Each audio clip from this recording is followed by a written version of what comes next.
Hi everyone, hope you're doing well. Today, part 1 of my Peak Time Techno for Ableton template explanation. Basically, this template has been creating live during my live stream session on my other audio rack channel. I will put it in the description. It's every 2 Sundays and I create a track from scratch live. And today we're gonna focus on sound design and composition. So I'm gonna go over each track and explain what does what and why, the sound design, the MIDI files, the pattern, etc. And next week I will talk more about the arrangement, mixing and mastering. Alright, so let's have a listen first how it sounds.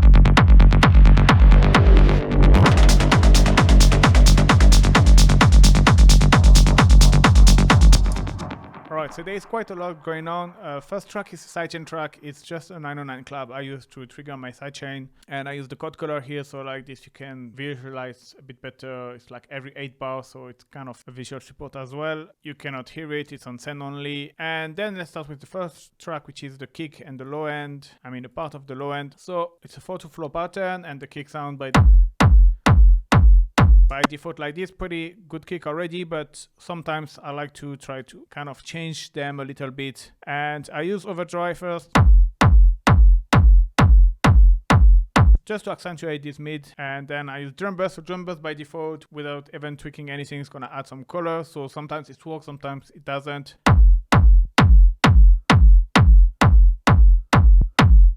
So it's making it a little bit more tight rather than the default kick was a bit more round.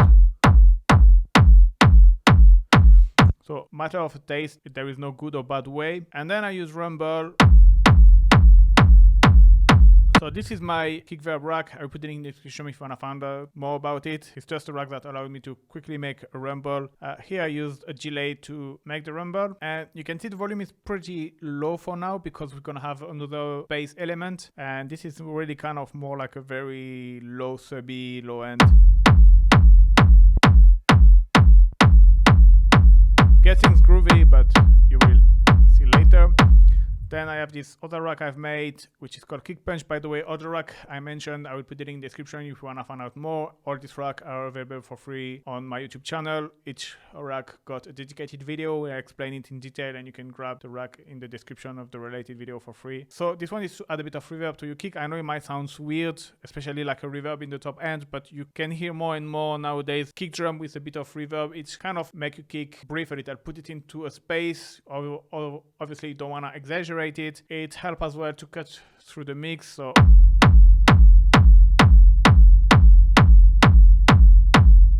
you see, it's very subtle, it doesn't change the tone, it's just like feel less dry. Then we have some EQ going on.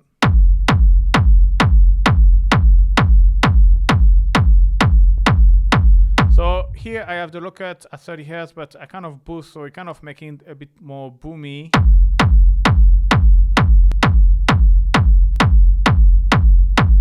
And then I have boost at around 1 kHz. Just to accentuate the transient and again helping cut through the mix. And then it's a very high cut. Then the limiter doesn't do anything. Sometimes you will say I put limiter, they don't do anything. They are kind of my security. I put them in case I go too crazy, especially when I experiment with things. It's a great way to avoid to destroy your ears or your speakers. But yeah, I should have removed it.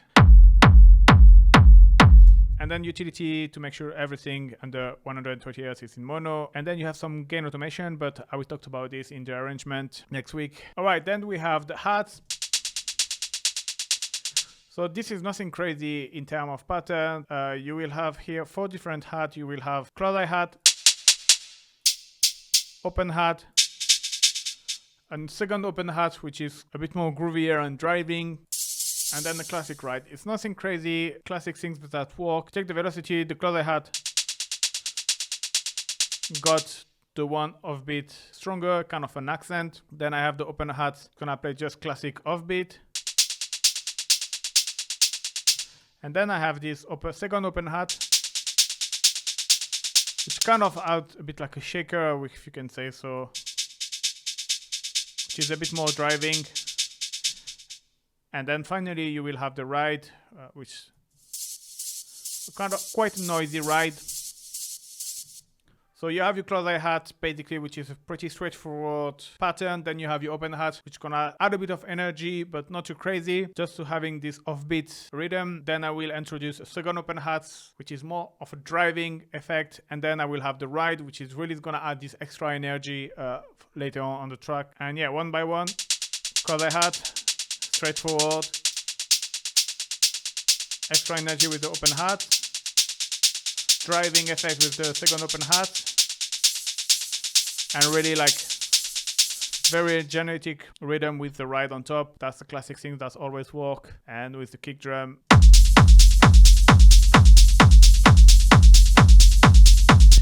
work like the treat. Then here I don't really have nothing to say in terms of sound design or anything. This is really about finding the right hat which fit the track. There is no really tips, you just have to find a good one. Here was more about the pattern, which was interesting. I will add sometimes some delay, like here I've add some ping pong delay to the open hat. But again, you have to be careful to don't overdo it. The ride, obviously, I will most of the time sidechain it to get this pumping effect.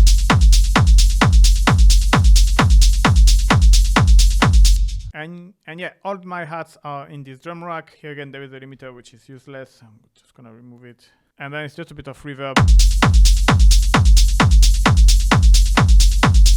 Obviously, you don't want to be too dry. Usually short GK and not too much dry rate. I will talk about this more next week in the mixing stage about this type of settings. Then I have a clap. So again, clap. Here I'm gonna go over quick because it's nothing crazy. Nothing crazy, you have to find the right clap. I pitch it down a little here, and then it's just a bit of reverb and the drum bass. Reverb, don't make too dry. And then the drum bass, it's add a bit of crunch, we're gonna add a bit of harmonics, and the transient is gonna reduce the tail of the reverb a little bit, acting like a kind of a gate. Nothing too crazy. So here I use it to playing every 2 beats with the kick. But I will also use it as a kind of a roll to help build the tension during the track. And then we have this percussion here. I like to use percussion mainly in the intro, in the outro. It's always great to kind of fill up the blank a little.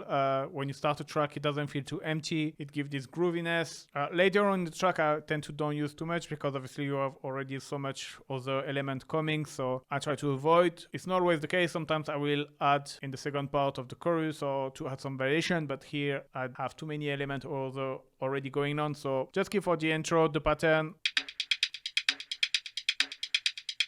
is this way, and you have this kind of bongo, but that I pitch it down, which is playing just right before the kick.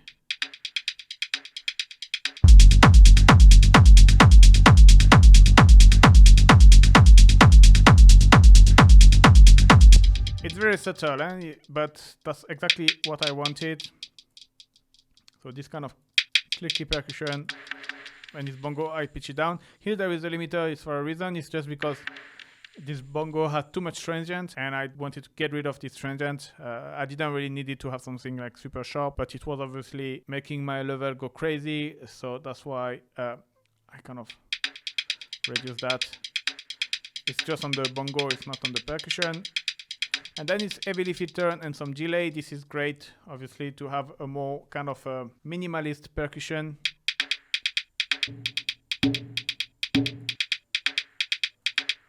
Delay is gonna add some groove.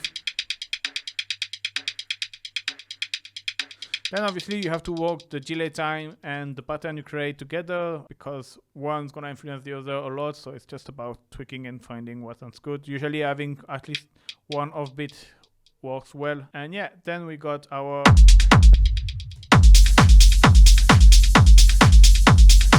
Drums. Now we go to the bass. So was already a rumble, but like I said, the rumble is very low, and I wanted this kind of almost psytrance bass line, and I have actually 3 layers. So I have one which is low, which is a kind of a classic sine wave. Actually I use a triangle. Nothing crazy here. You see a bit of process. I always like to add a bit of reverb to kind of don't make it too dry, and I will add a bit of delay. It kind of add a bit of movement to it, otherwise it's kind of too flat.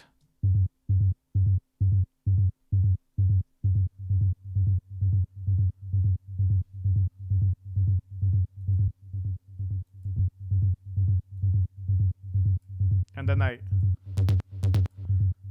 low pass everything, so, and put it in mono. This is really like having a low bass. The pattern is, you can hear, you will have your kick playing here and here, so it's like off beat and the one just before the beat.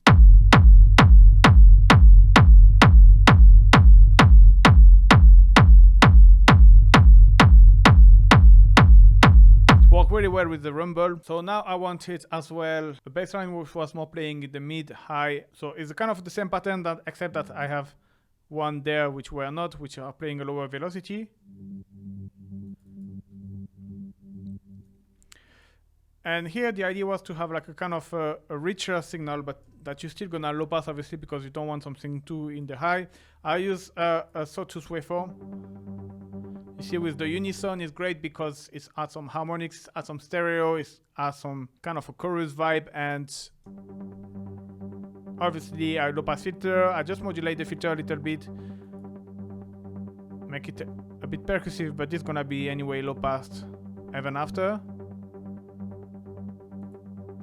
Again, delay to add movement, bit of reverb to add some space. You will see I will use drum bus a lot in this template. It's a great way for me to drum bus to put using in the front with the compressor. I will sometimes use drive to add harmonics, and crunch as well is really great to add harmonics, make things really loud, and sometimes I will use transient as well, but not here. Just make things louder than some sidechain.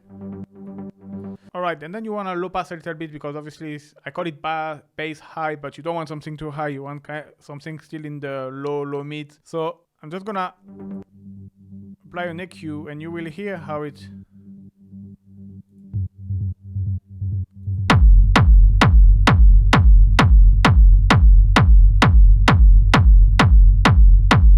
again, it's very subtle, but it gives to you bass another dimension. I don't know, it just feel it way much nicer. And then utility to make everything under 200 Hz mono and to add a bit of width. Alright, and finally the last layer, because I wanted kind of a psytrance bassline as well. I use a preset I made in one of my videos, how to make a psytrance bassline for techno. I will put the link in the description as well. I kind of reuse the same preset. I might have tweaked it a little bit, but it's pretty similar to what you can get. Again, for free, link in the description. And it's a psytrance bassline type, so you will have a sawtooth where you apply a low pass filter, you apply an envelope to modulate the filter very fast. You can see here modulated by envelope 2, very short GK because you want something apply very fast. And I'm not gonna go over all of the chain. I will put it in the description if you want to find out more, but then it's mainly the EQ. You know, if you look at like close to the fundamental, it gives the nice tone. Let me go somewhere where there is a bit more high frequency. The Redux with the sample rate down was gonna add a little bit of grid and transient on the top of your sound. And then again, drum bass is to make things louder, a bit more compressed and tied together. Crunch is really great when you want to get things loud. And then it's just a bit of compression and delay, and this is a low pass filter, but it's more like for arrangement purpose. And the pattern is like this, so just this one is kind of down. It's kind of a manual sidechain with the velocity that I've done here, but all the bass together is like that. Then on the overall process of the bass, you have just this channel EQ, which is just reducing a little bit the low and boosting a little bit the mid, but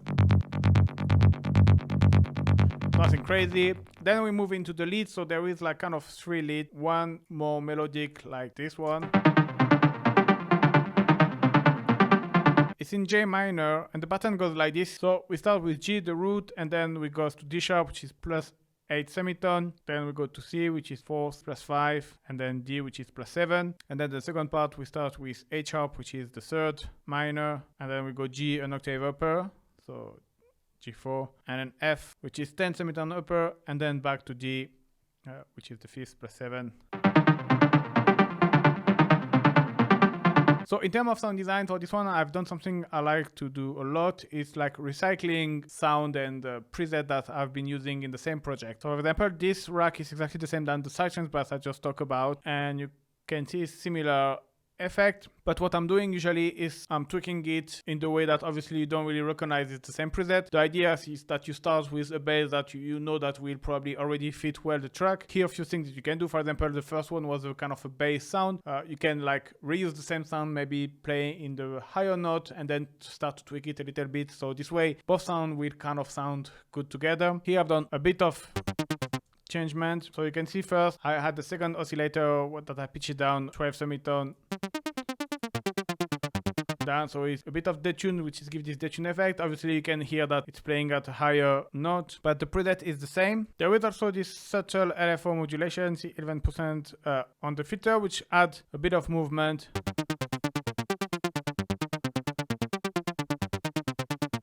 So that's what I've added, and then in terms of effects, some I've kept them, some I've removed them. So saturator to make louder, multiband as well, it was in the default sound, it's just kind of to rebalance the frequency.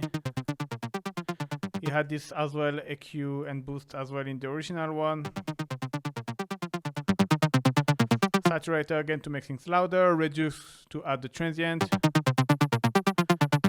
You see, and add this little noisy distortion on top.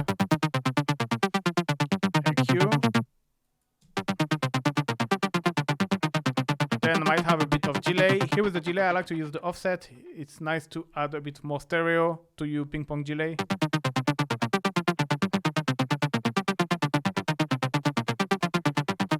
It will usually always enhance a little bit the stereo, a bit of reverb. So here I'll probably change the reverb setting as well, because obviously it's not a bass sound, it's more like a lead, so you can have a longer decay, you can have a bit more dry wet as well.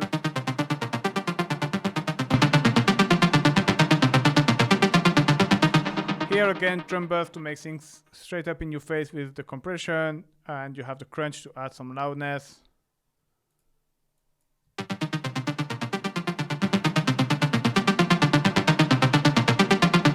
Some sidechain compression to get that pumping effect.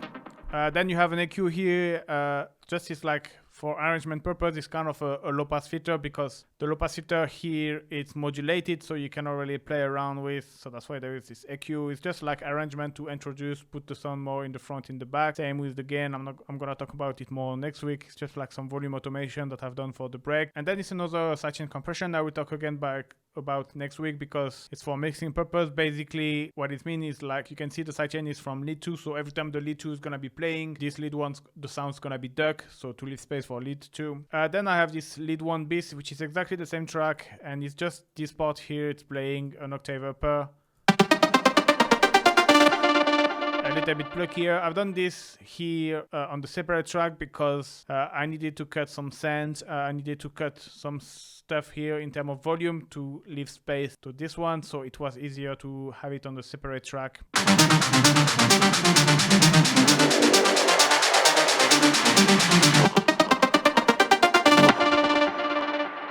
So yeah, that's why I've done it, but it's exactly the same preset and everything. It's exactly the same. Then we have our second lead.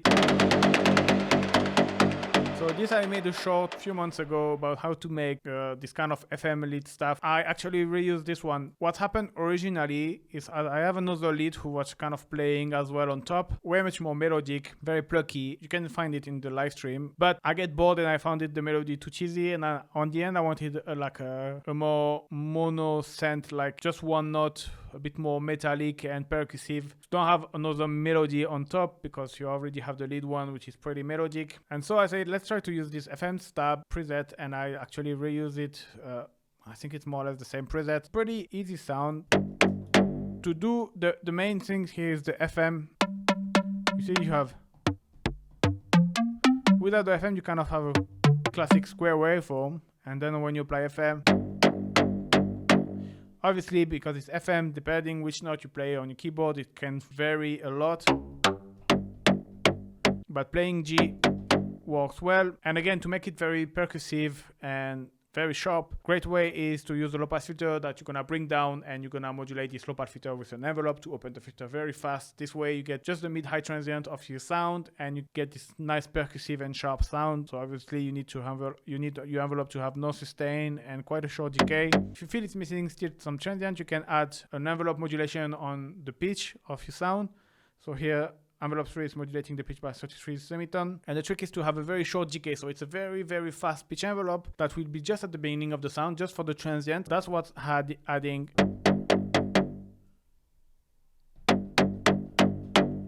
a little click at the beginning. Unison is gonna add mainly the stereo.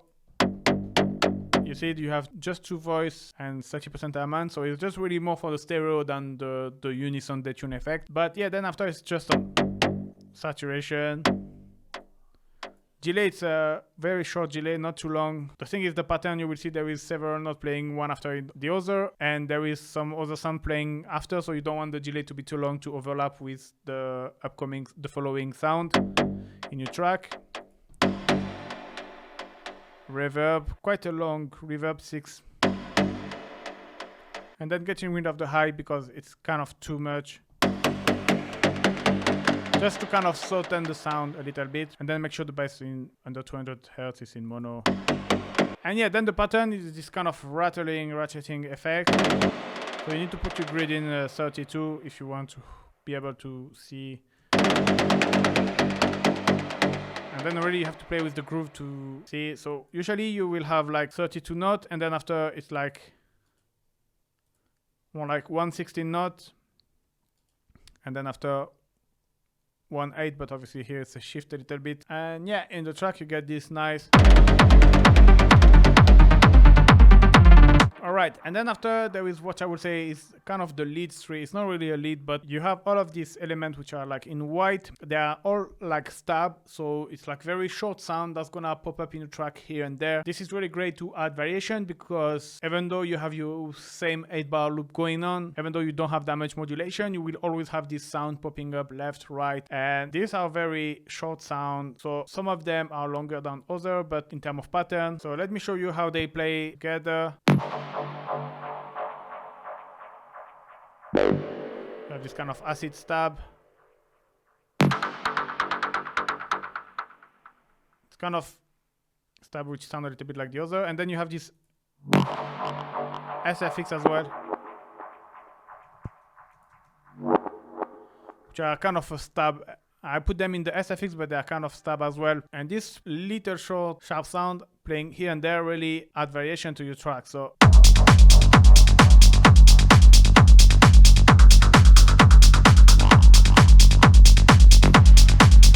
it's like there is always something going on, and this I like to do it for this kind of track because it's always keep your track interesting. So then after how you create this kind of stab, there is a lot of way to create stab. Basically you can take any sound and you just need to make it short, very sharp with some transient, and then it can be a stab more in the low, it can be like more in the high. You can really like experiment the way you want. This one, for example, the first one, it was more kind of a FM sound, but I use a bandpass filter. So basically when you combine bandpass filter and delay, you get this really nice dubby effect. I'm gonna show you straight away with the delay. And it sounds really great. So here I've just choose FM fault and add some FM with again this bandpass filter, which is modulated by an envelope 2, something again pretty sharp. I add some shimmer, mainly for the stereo. The shimmer had a bit of character as well, I must say. And then having a look at right close to the fundamental to accentuate it. Another bandpass to really kind of have this filtered effect, like a bit kind of a radio effect sound.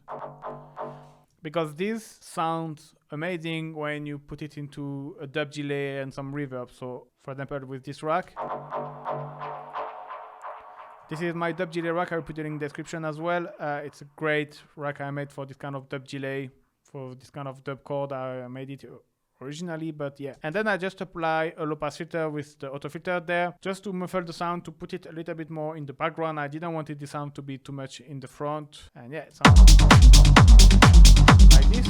Second one, we have step 2, which is I use my Techno Stab rack. Here probably I modify it a little bit. I'll put the link in the description if you wanna find out more about this rack. But yeah, probably there was not the auto filter. Again, it's the same principle that I've said before. You have a waveform that you will apply some FM, and then you use the low pass filter that you modulate with an envelope with a pretty sharp decay, and it's creating this kind of nice stab. And then you have, again, I use a bandpass filter to really get this resonant and filtered sound, and then it's some delay and reverb. And yeah, then step 3. Here what I've done is I've reused the bassline sound from the bass. See, and it's exactly the same patch, except that the filter is maybe a bit more open. You can see it's the same preset chain. And I just tweaked the reverb to be a bit longer, and it's just playing right before the kick. And yeah, that's what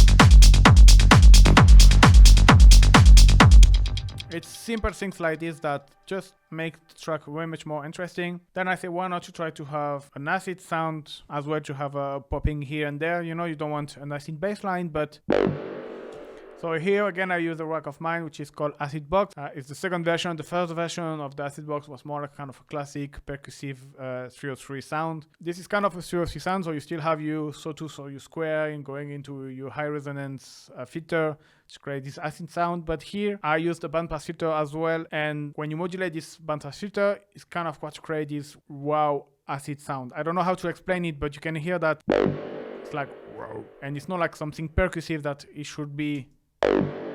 You see, usually it's like kind of like this, and both works well. It's just a matter of taste, but yeah, that's what I wanted, so I just used the rack. Again, if you want to find out more about this rack, I put the link in the description. All the rack are available for free, you can just play around with. It's just an acid sound.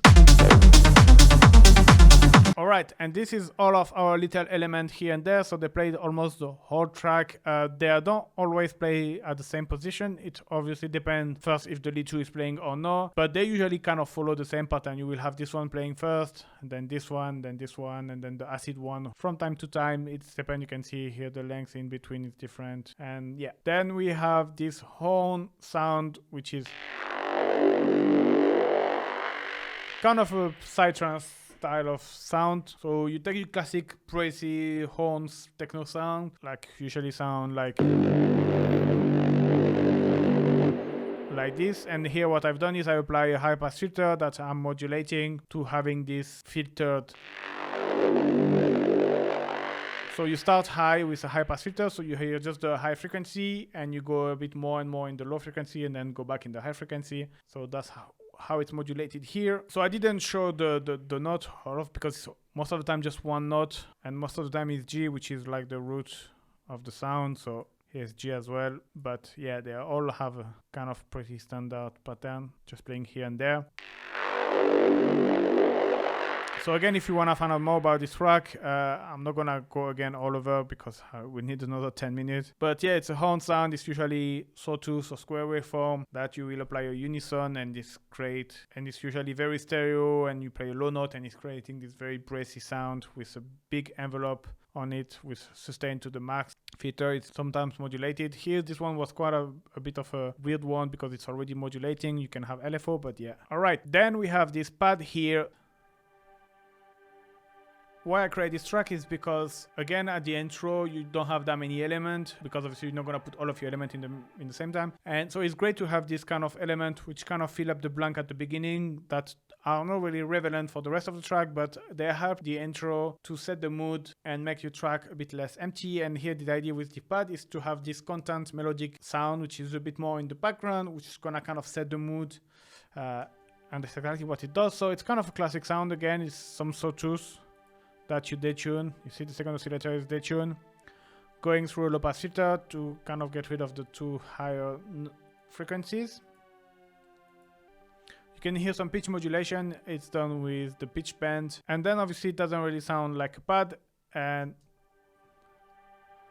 I use my rack pad maker. It's a rack I've made probably 2 years ago. It's a rack I made for exactly this type of sound and purpose, which is when you have a classic sound and you need to kind of transform it into a pad and put it in the background. It's basically a lot of delay and reverb, which make that. You have a bit more as well macro that you can play at movement, but initially the idea is reverb, delay, and you have some feather flow. Chorus, autopan. You can see it's the old version of the chorus and flanger. So yeah, then just some sidechain compression, and you can hear it.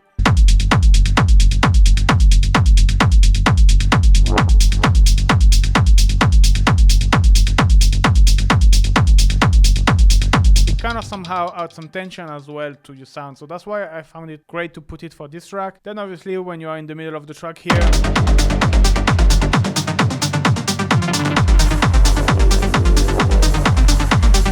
you don't hear it that much. I could have even have cut it to maybe save a bit of space in the mix. I don't think anyway it's getting that much mess, but yeah. And then again, it's important for the outro. Yeah, just to fill up a little bit the blank. Then we have this breakdown, which is a kind of a classic detune low drone sound. If you want this type of sound, it's easy. You take a sawtooth, you use unison, you low pass filter it, you put it in mono, add a bit of glide, so like this in between two notes, you have this kind of pitch modulation, and then you had some delay reverb, and you're done. Pure sawtooth, I use a bit of warp, making it a little bit more buzzy, and again some unison, some glide. There is no modulation, and then just making it louder. Delay, we add a bit of movement and making it a bit less static. You don't really have this feeling of grooviness, but it's more like making it move a little bit more. Obviously you need some reverb. Channel EQs to really boost the bass. Again, drum bus makes things in your face louder, and then the utility is just some volume automation, and obviously the filter is playing, so it's going up and up to build the tension. I'll come back to this next week in the arrangement. But you see, you have this nice, and it's just playing like G, C, and D sharp.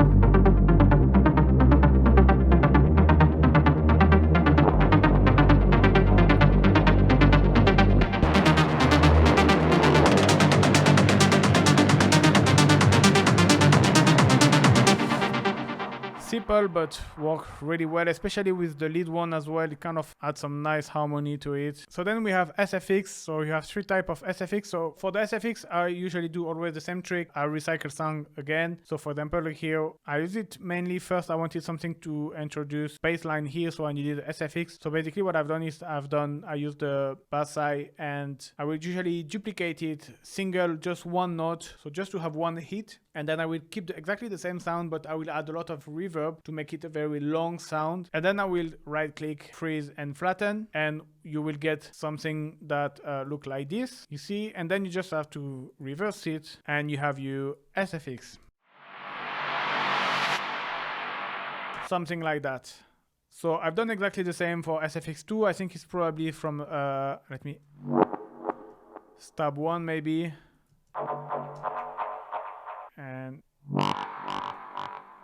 And I think SFX3 is actually from the SFX3 is the same. Is from one of the stab that I've basically done the same. Just here I reverse it, and yeah, it's easy SFX. I'll probably do a video in the future to how to create this kind of nice SFX. And then I have this last track which is called Resamp FX, which is just playing here basically.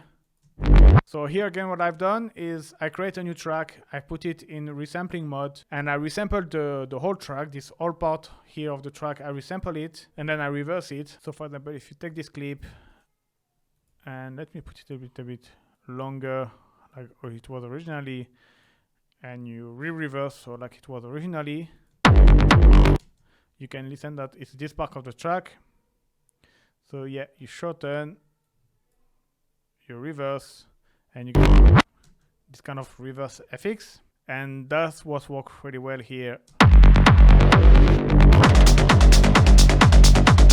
Kind of having this reverse effect. And then the last two one, you have sub mixdown and mixdown. I will talk a bit more in detail next week in the arrangement. Mixdown is basically where I have all of my master effects. So for example, when I do a low cut or when I have a washout effect for the breakdown, that's what I'm using. I also have this return effect for washout that we talk about next week, and then it's just the master with the mastering chain. Right, but then in terms of all of the elements, the sound design and which note they're playing and why and how, I think I've talked about all of them. Next week I will talk a bit more about the arrangement, obviously, how all the tracks are playing together and why. I will talk a bit about mixing and mastering as well. But yeah, that's it for today's guy. I hope you like this video. Don't forget to like and subscribe if you want to grab the template. Great way to support me. Link in the description, and see you next week for part 2, guys. Bye bye.